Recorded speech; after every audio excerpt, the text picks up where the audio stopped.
Caleb Ward had lived on Juniper Lane long enough to recognize the neighborhood's favorite sport: quiet accusations. Not the kind people shouted across lawns, the kind they delivered with a tight smile and a tone that suggested they were being reasonable. The kind that came wrapped in phrases like, "just so you know," and "I'm not saying it was you, but..." Caleb didn't move to Juniper Lane because he wanted perfect hedges and matching mailboxes. He moved there because it was close to his job. The mortgage was barely within reach, and for the first time in his life, he could picture something stable: a small backyard, a grill, a place where his niece could run around without dodging traffic. He told himself he wouldn't care about what the neighbors thought. He was lying, just a little, because it was impossible not to care when you were the only black homeowner on a street where most people treated new like a warning label. His first month, it had been tiny things: people asking if he was renting, someone calling him buddy while calling everyone else sir, a lady from 2 houses down complimenting his lawn like she was surprised he knew how to use a mower. Caleb had responded to it the same way he always did: with patience, with restraint. With that careful, controlled politeness you learn when you know the wrong person's discomfort can turn into your problem. That patience was being tested now, on a Saturday morning that smelled like wet soil and pine needles. The storm had come through the night before. Not a light rain, a real storm. Wind that rattled the windows, thunder that made the dishes clink, branches scraping the roof like fingers. Caleb had woken at 2:13 a.m. to the sound of something heavy slamming outside. He'd lain there listening, eyes open in the dark, debating whether to get up and check or wait for daylight like a normal person. By morning, Juniper Lane looked like it had been shaken. Leaves everywhere. A few trash bins knocked over. A small limb down on the corner. The sky was clear again, blue and innocent, as if nothing had happened. Caleb stepped onto his porch with a cup of coffee and scanned his yard out of habit: roofline, gutter, driveway, fence. He noticed one of his patio chairs had tipped onto its side. He righted it, wiped his palm on his sweatpants, and told himself he'd do a full cleanup later. Then he heard it. A sharp knock, not on his door, but on the side fence that separated his yard from the neighbors'. 3 hard taps that didn't sound like a greeting, more like an announcement. Caleb turned. Standing at the fence gate was his neighbor, Mark Ellison. Mark was white, mid-40s, tall in a compact, tightly wound way. He always looked dressed for a meeting, even on weekends: polo shirt tucked in, belt, expensive-looking watch. His hair was neatly cut, and his face carried that permanent expression of controlled irritation, like the world constantly failed to meet his standards. Mark didn't wave, didn't say good morning. He pointed at something behind Caleb's shoulder. "Your tree did that," Mark said. Caleb blinked. "My tree?" Mark stepped closer to the gate and jabbed his finger again, this time more aggressively. "The fence, it's damaged." Caleb turned and followed the direction of Mark's finger. Along the boundary line between their yards, one section of Mark's wooden fence was visibly bent. Slats cracked, top rail warped, leaning as if it had taken a hit. Caleb's stomach tightened. He walked a few steps closer, careful not to step onto Mark's side. The damage looked fresh, wood splintered bright where it had snapped. But what caught Caleb's eye immediately was the shape of it. The top rail wasn't pushed outward from Caleb's yard, like something from his side had slammed into it. It was pushed inward, toward him. Caleb looked up. On Mark's side of the fence line, a big limb from Mark's old oak tree lay at an angle, half on the ground, half propped against the fence, like it had been thrown there by the wind. Caleb's jaw tightened. He pointed, calm. "That limb is from your tree." Mark's expression didn't change. "No, that's from yours. The wind pushed it." Caleb stared at him. "My tree is on the other side of my yard." Mark's eyes narrowed slightly, like Caleb had just become difficult. Doesn't matter. It's your property line, your side, your responsibility. Caleb felt that old familiar heat rise, anger and disbelief mixed together. He forced it down. He kept his voice level. There was a storm last night, Caleb said. Wind knocked stuff over everywhere. That's what happened. Mark's smile was thin. Sure, but you still damaged my fence. Caleb looked directly at him. I didn't touch your fence. Mark's eyes flicked over Caleb. Quick scan, like he was deciding what kind of person Caleb was. Like he was cataloging Caleb's tone, his posture, his presence. Then Mark said, very deliberately, Caleb, I'm not trying to make this a big deal. I'm just telling you what happened. Caleb felt his coffee turn bitter in his mouth. I'm telling you what happened too, Caleb replied, still calm. A storm happened. A limb fell. That's not me damaging your fence. Mark's voice sharpened. So you're refusing to pay for it? Caleb's brow furrowed. I'm refusing to pay for something I didn't do. Mark sighed, loud and dramatic, like Caleb was exhausting him. I knew this would be a problem. That sentence landed heavier than the fence damage. Caleb stood very still. What does that mean? Mark's eyes widened slightly, as if surprised Caleb had the nerve to ask. Then his face reset into something smug.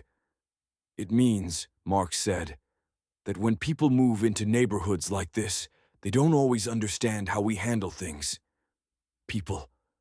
Caleb heard the word clearly. He heard everything it carried. He breathed in slowly through his nose. You mean when black people move in? Mark's jaw tightened. I didn't say that. Caleb nodded once, cold. You didn't have to. For a second, Mark looked like he might back down. Then his posture stiffened, like pride wouldn't let him. This fence is expensive, Mark said. And I'm not paying for it because you won't take responsibility. I'm filing a claim. Caleb's voice stayed steady. File whatever you want, but don't lie and say I damaged it. Mark's eyes narrowed. I'm not lying. Caleb pointed at the limb again. Then explain why the limb is on your side. Mark waved his hand, dismissive. The wind could have moved it, or you dragged it. Caleb stared. Why would I drag a limb to your fence in the middle of the night? Mark shrugged, and the shrug was insulting. People do weird things. Maybe you were drunk. Maybe you got mad. Caleb felt his pulse jump. He didn't drink much. He hadn't even left the house. But Mark was building a story anyway, one where Caleb was reckless, irresponsible, guilty by default. And Caleb knew that story was dangerous. Because once a certain kind of person decided you were the type who caused problems, everything became proof. A scratch on a car, a missing package, a loud noise at night. Caleb took a step back and set his coffee cup on his porch railing, careful and deliberate. He wanted both hands free. He wanted his body language calm. He hated that he had to think like this. Mark, Caleb said evenly, I'm going to say this once. I did not damage your fence. Last night's storm did. If you want to repair it, we can talk about the storm and insurance. But you are not going to accuse me of vandalizing your property. Mark's face tightened. Fine. Then I'll talk to the HOA. Caleb's eyes narrowed. Go ahead. Mark leaned closer to the gate, voice dropping like a threat wrapped in civility. HOA doesn't like drama. They definitely don't like property damage. Caleb held his gaze. Then it's a good thing this is storm damage. Mark's lips pressed into a thin line. Then he turned, walking back toward his house with rigid, angry steps. But he stopped halfway and called over his shoulder, too loud, like he wanted anyone nearby to hear. You know, Mark said, this street was peaceful before. Caleb's chest tightened. 2 houses down, a curtain moved. Someone peeked out, then disappeared. Caleb stood on his porch and stared at the damaged fence line, feeling the weight of Mark's words settle over his yard like a second kind of storm. He could already picture what would happen next. Mark would tell his version to the HOA. He'd say Caleb's tree fell, or Caleb did something. He'd make it sound reasonable, concerned, responsible. And people who already saw Caleb as an outsider would believe the story that made them comfortable. Caleb exhaled slowly. Then he did what he'd taught himself to do the moment he moved here. He went for proof. He stepped inside his house and walked straight to the small console table near the entryway where his keys and mail usually lived. On the corner sat a compact device with a blinking green light, the base station for his property camera system. Caleb had installed cameras the first week after he moved in, not because he wanted to spy on anyone, because he'd been told too many times, directly and indirectly, that what happened to him would always be unclear unless he had receipts. He opened the camera app. A grid of feeds appeared.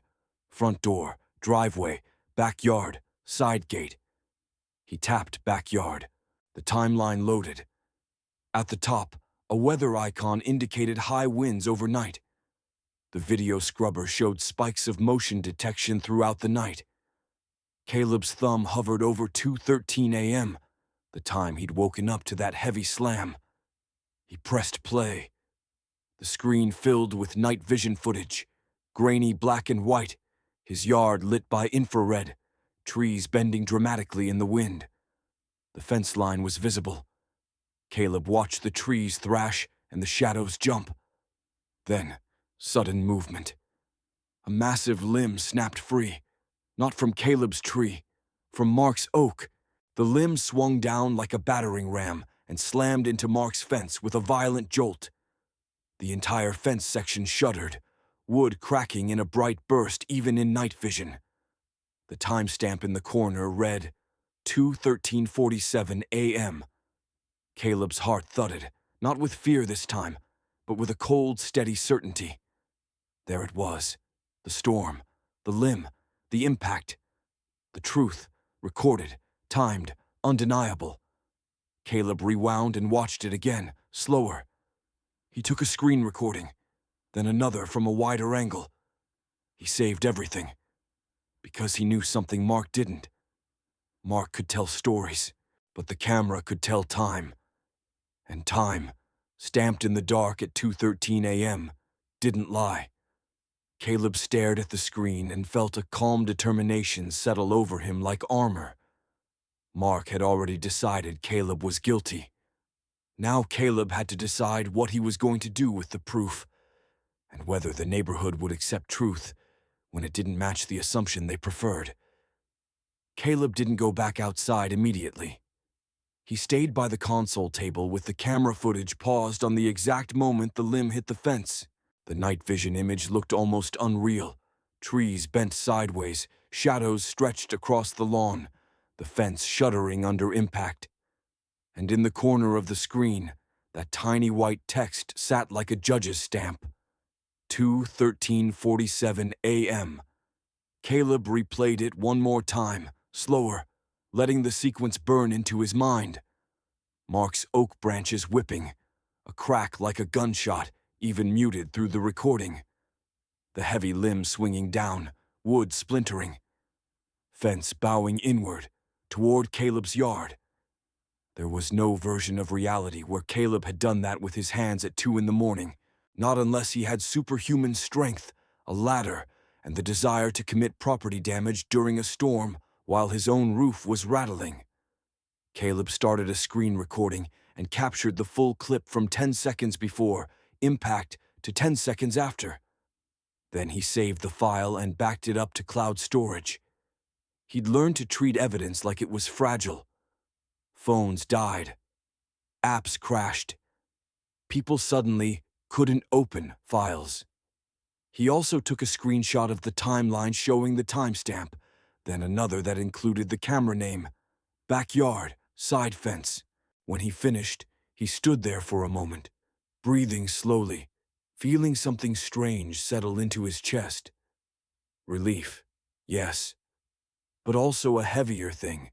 The realization that he'd needed this, that without the footage, Mark's version would have floated through the neighborhood like smoke. Quiet, poisonous, hard to disprove. Caleb grabbed his jacket and walked back out. The morning was crisp and bright, the kind of post-storm calm that felt like nature, pretending it hadn't just thrown fists all night. Mark was already outside. Caleb saw him near the damaged fence section, hands on hips, staring at the wood like it personally offended him. Mark's posture screamed ownership, not just of the fence, but of the narrative. Caleb walked toward the boundary line and stopped at the gate, keeping a respectful distance. "Mark," Caleb called, calm. Mark turned, face immediately tightening into that same controlled irritation. "What?" Caleb held up his phone, not waved it, not shoved it in Mark's face. Just held it up like a fact. "I checked my property camera footage," Caleb said evenly. "The storm caused the damage. I have video with the timestamp." Mark scoffed. "Oh, here we go." Caleb didn't bite. "Do you want to see it?" Mark's eyes narrowed. "Your camera doesn't show my side." "It shows the fence line," Caleb replied. "And it shows your oak limb snapping and hitting your fence at 2:13 a.m. Mark's expression flickered. Not fear exactly, more like annoyance that Caleb had brought something he couldn't wave away. "That's impossible," Mark said quickly. "My oak is healthy." Caleb nodded once. "Storms don't care about healthy trees." Mark stepped closer to the gate. "You can fake videos." Caleb stared at him, and the stare was steady, almost sad. "Mark, it's time-stamped footage from the system log. I have the event timeline and motion detection record too." Mark's jaw flexed. He looked past Caleb toward Caleb's house, as if trying to find the cameras with his eyes, like he wanted to confirm the threat of accountability.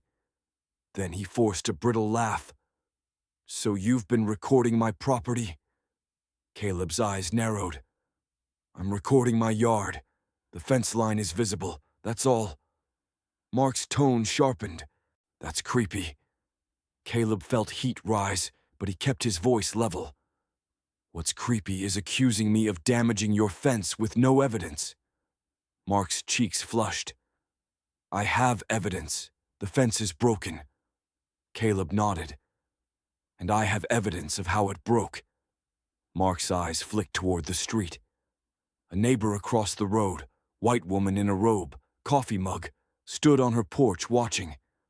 Another curtain moved 2 houses down. Mark noticed too. His posture changed slightly, like he suddenly remembered the audience.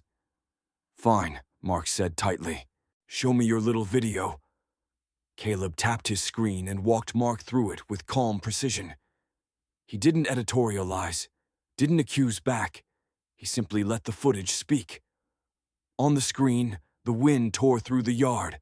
The oak branches whipped violently. Then the limb snapped and slammed the fence. Mark watched without blinking. For a second, just a second, his face went blank. Then it tightened again, defensive reflex kicking in. "That doesn't prove it was my oak," Mark said, voice too quick. "It could be the angle." Caleb kept his tone neutral. "The limb falls from the right side of the frame, your yard side, and the fence bends inward toward my yard.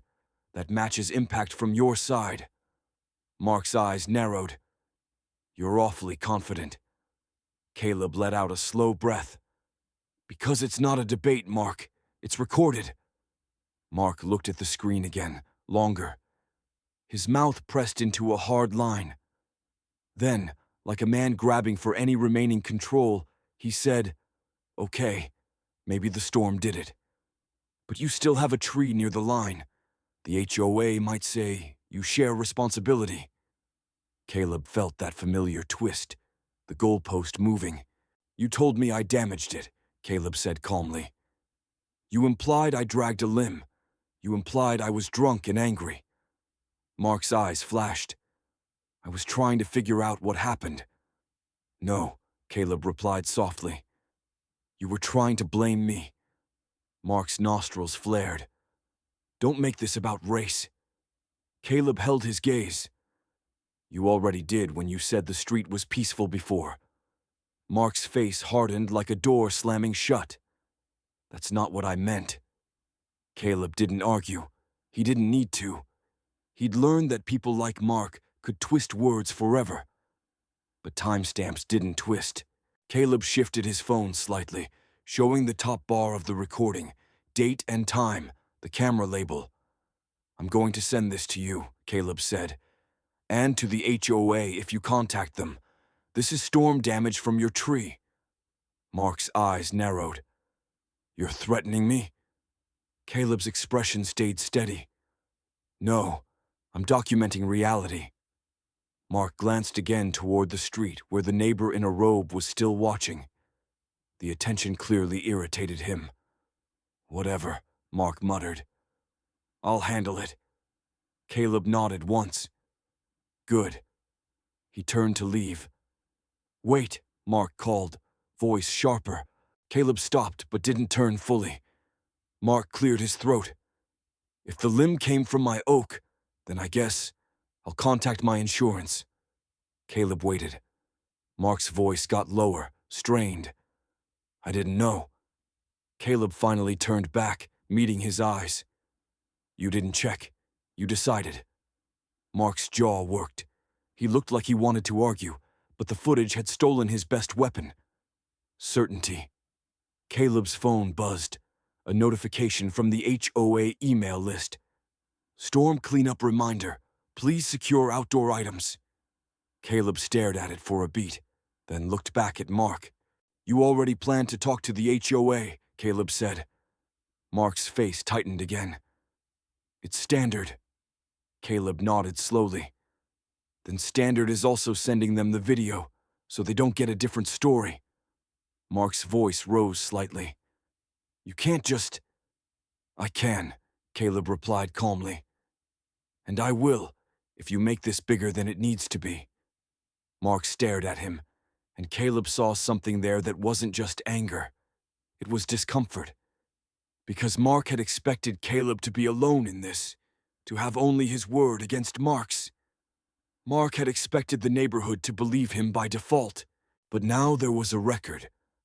And records were inconvenient when you were used to being believed without them. Caleb walked back toward his house with measured steps. He didn't slam gates, didn't mutter curses. He kept his posture relaxed because he knew how people watched him. He knew how easily calm could be weaponized against him. Too calm, too cold, and how easily anger could be weaponized too. Inside, he opened his laptop at the kitchen table and attached the clip to an email. To Mark Ellison. Subject: fence damage, storm footage, time-stamped. He wrote one sentence. Attached is the backyard camera clip showing the storm causing the fence damage at 2:13 a.m., including the limb falling from the oak on your side of the property line. Then, after a pause, he added a second sentence. Please confirm you've received this, and let me know if you'll be filing through your insurance. He sent it. He also drafted a separate email to the HOA, one he didn't send yet. Not because he was scared, but because he understood strategy. He didn't want to escalate if Mark backed down quietly. But he would not let Mark rewrite this. Caleb sat back and stared out the window at his yard. The sun made everything look ordinary again. Fence, grass, trees. It was almost insulting how peaceful it looked. His phone buzzed again. A text from an unknown number. Mark Ellison. Got it. I'll take care of the fence. Let's keep HOA out of it. Caleb read it twice. Then he typed back. Caleb, glad we're clear. I'm fine keeping HOA out of it as long as the blame stops here. A minute later. Mark Ellison. Fine. Caleb set his phone down. A part of him wanted to feel satisfied. Victorious even. He'd been right. He had proof. Mark had backed off. But another part of him felt tired, because the real storm wasn't the one that hit the fence. It was the one that had arrived in Mark's voice so easily, the assumption that Caleb was the kind of person who would damage property and lie about it. The ease with which Mark had built a story where Caleb was guilty before any facts existed. Caleb stood and walked to the window, looking out at the boundary line between their yards. He wondered how many other stories on Juniper Lane were built the same way. Quiet accusations, comfortable assumptions, and no one asked to prove anything until the person being accused fought back. Today, Caleb had a timestamp. Next time, he might need something else. But for now, he had one solid thing in his hands, something the neighborhood couldn't argue with. The storm happened, the limb fell, the fence broke, and the truth had a time and date stamped on it.